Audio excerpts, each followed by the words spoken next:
High, আবারও একটা trending connection নিয়ে চলে এসেছি। এবছরে শীতে সব থেকে বেশি চলছে ইয়ং ছেলেদের জন্য। কোয়ালিটি একদম A1 কোয়ালিটি হবে। সোয়েট শার্ট আছে, শীতের সোয়েট শার্ট, কালার প্রচুর পেয়ে যাবে, একদম প্রিমিয়াম কোয়ালিটির উপরে। কোয়ালিটি একদম A1 হবে। কালার পেয়ে যাবে 6টা থেকে 8টা কালার পেয়ে যাবে, সাইজও পেয়ে যাবে, M থেকে XL সাইজ পেয়ে যাবেন।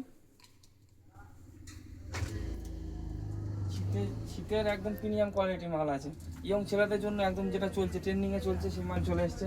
তো নিতে গেলে কোথায় চলে আসতে হবে? ফ্যাশন পয়েন্টে চলে আসুন যাবে, আর ভালো ভালো কালার XL সাইজ পেয়ে যাবেন। শীতের একদম প্রিমিয়াম কোয়ালিটির মাল আছে ইয়ং ছেলেদের জন্য, একদম যেটা চলছে ট্রেন্ডিংয়ে চলছে সেই মাল চলে এসছে। তো নিতে গেলে কোথায় চলে আসতে হবে? ফ্যাশন পয়েন্টে চলে আসুন, আর ভালো ভালো কালেকশন নিয়ে যান। মাল প্রচুর এসছে, সব স্টক দেখানো সম্ভব নয়। দোকানে ভিজিট করো, আরও ভালো ভালো কালেকশন দেখতে পাবে। তো চলে আসুন দোকানে।